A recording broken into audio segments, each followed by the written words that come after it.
You're such an asshole. AssholeConsulting.com. An anonymous person writes, "Hi Cappy, returning customer here. I need your advice. I had a very shocking experience the other day. I had terrible flu last week, and it got so bad that when I got up to go to the bathroom one night, I collapsed a total of 3 times. In the end, I totally lost my ability to speak, and I couldn't move my arms or my legs. It was extremely scary, but luckily I was home visiting my mom for the week, so I somehow managed to call for help. She called an ambulance, and luckily everything turned out okay in the end. However, this has led to some serious anxiety for me. The feeling of being mentally aware but not being able to move or speak was horrifying. This is why I have become even more dedicated to the Smith & Wesson retirement, but there is a problem. I live in Norway. That means I have 2 major problems. I cannot own a gun, so ending it with a bullet is not an option over here. That is a problem, as old age might hinder me to end my life in other ways requiring physical strength, such as jumping from a tall building, etc. What would you recommend as an alternative to a bullet that does not require much physical strength? 2, I cannot make a functioning living will. This is the majority sticking point, and I can't get this out of my head after the incident the other day. I want someone or something to take me out if I get mentally ill, example, Parkinson's, Alzheimer's, aftermath of a stroke gone horribly wrong, etc. However, again, this is not possible in Norway. They will keep you alive because that's the right thing to do. I hate fucking Norway. I fucking hate the Norwegians. We're just such perfect people. However, that scares the living hell out of me. What is a single man to do over here? I don't want to live in fear of death, and I really don't fear death if it would happen in an instant. However, I have major anxiety problems as of now, as I can't seem to find a solution to the impossibility of creating a living will and or buying a gun. Do you have any recommendations on how I could prepare should a tragedy happen over here? Like a video response, blah, blah. Okay, so this is the first question. Are there alternatives? Old age. You can't own a gun. That's the problem, as old age might hinder me to end my life in other ways requiring physical strength, such as jumping from a tall building, etc. What would you recommend as an alternative to a bullet that does not require much physical strength? Interesting question. Me and my buddy were having this conversation. And the trick is you want a ton of redundancy programmed into it. And the best we figured out was you take a bottle of sleeping pills, a bottle of booze, you slam the whole thing down, and then you go, but you're out in the middle of nowhere on a very cold night in a remote area. And so if the pills and booze don't kill you, the cold will. You're going to have to be remote. That's the best we found. There are other things like drowning, but drowning just sounds so horrific. You could maybe walk in front of a train that's or a truck.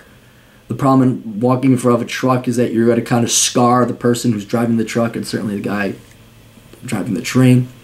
And a lot of these may seem grotesque, like, oh God, walk in front of a truck. That's better than eating a vegetable. Absolutely. Absolutely. So hopefully you still have the use of your arms. But by that time you should, well, you can't get a gun. That's right. You're in Norway, the perfect place.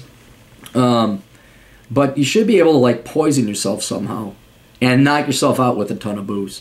And the problem is you gotta make sure you don't throw it all up. That's another thing. But yeah, that's what we came up with.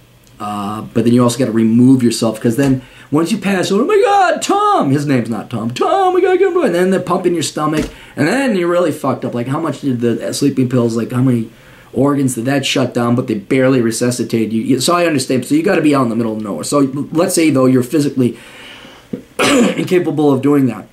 There, I don't know, dude. You're gonna have to talk to a Norwegian lawyer.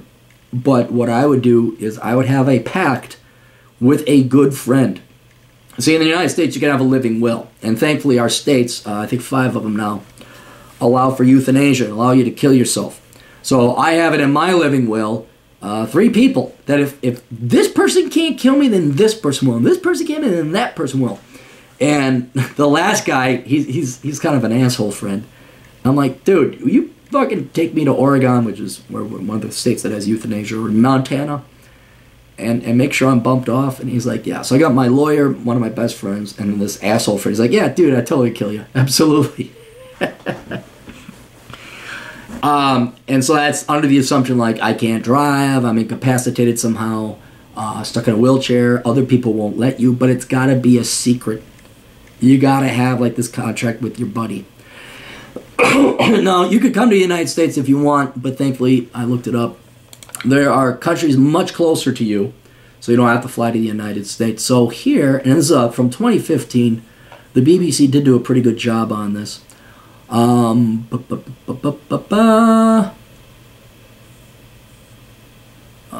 you have to be terminally ill. Okay, so let's address this before I go too much further.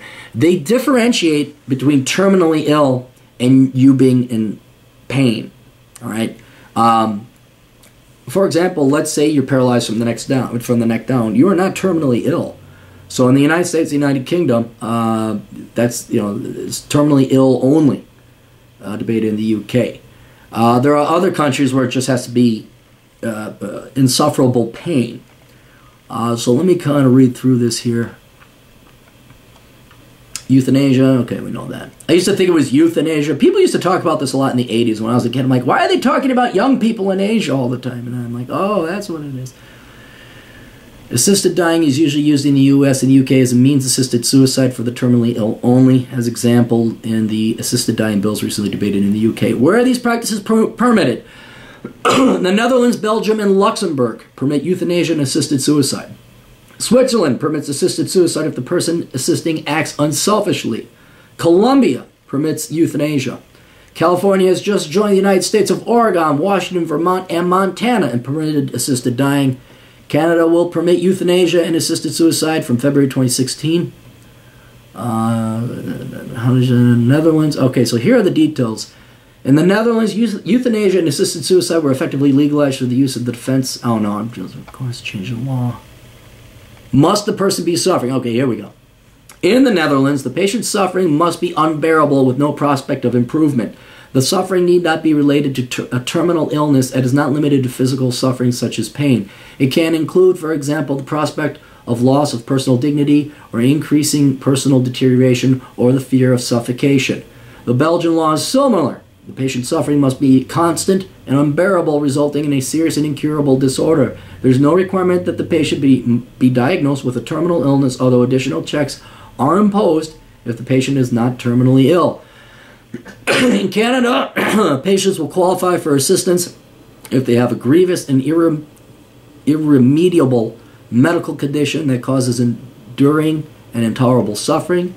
The 5 states permit assisted dying only, so the patient must be terminally ill. There is no additional requirement relating to the patient's experience of blah, blah, blah, blah. All right.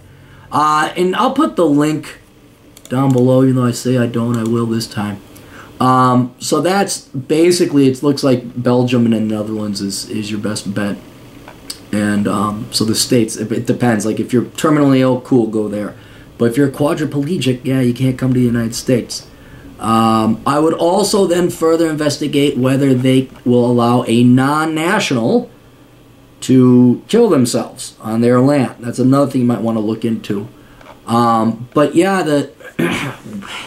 and it is, and I wish, because here's the thing, if you're paralyzed, completely paralyzed, and you can't talk, how the hell, this is why you got to get your buddy. This is why you got to get your friends. You got to find out what the Norwegian laws are that will allow you to go to whatever other, Belgium or wherever else, to have this pact. So it has to be kind of outside of the realm of law. You guys don't have your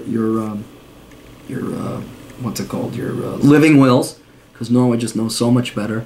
So you need a friend. You need a good asshole friend that will take you out in more ways than one. So that's just kind of the wonderful, happy, fun topic. So if you can't do any of that, like you can't get out of the country, you're gonna have to kill yourself somehow. I thought about, like, I wouldn't eat, and I would suck and starve and you know, wouldn't drink. But then people probably put a feeding tube in you. You can maybe make the argument that since you're paralyzed, you are terminally ill, because without constant help, you would die. So you might want to get a lawyer, but I would definitely go talk to a lawyer, see if they might have a workaround. But then I would also go and research, was it Belgium, Luxembourg, and Netherlands? Was that it? And Switzerland. Colombia might be interesting.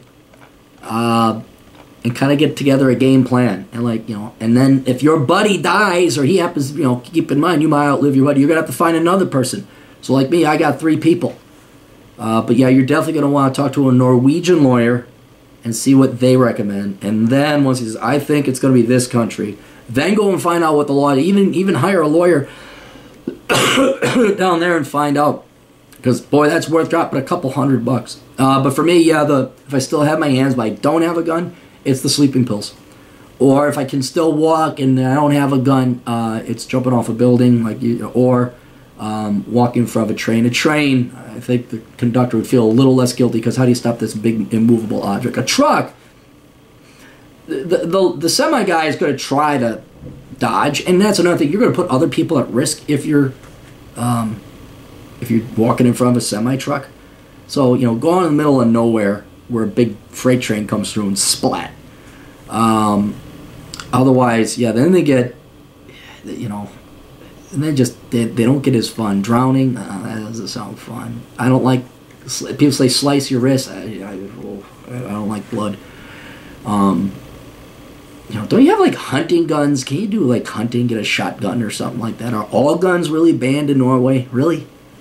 That's what I would do. So, all right, great happy topic. Glad we could. Oh man, woohoo! This suicide talk, that was fun. But yeah, that's it. And you guys want, maybe I could set you guys up with my lawyer. Oh, she's busy.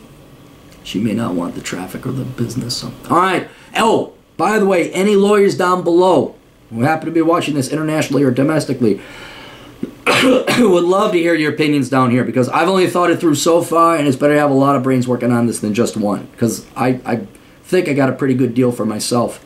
But if there was another way to ensure, or something I'm not thinking about, please let me know in addition to the client. We'll see you guys later. Toodles.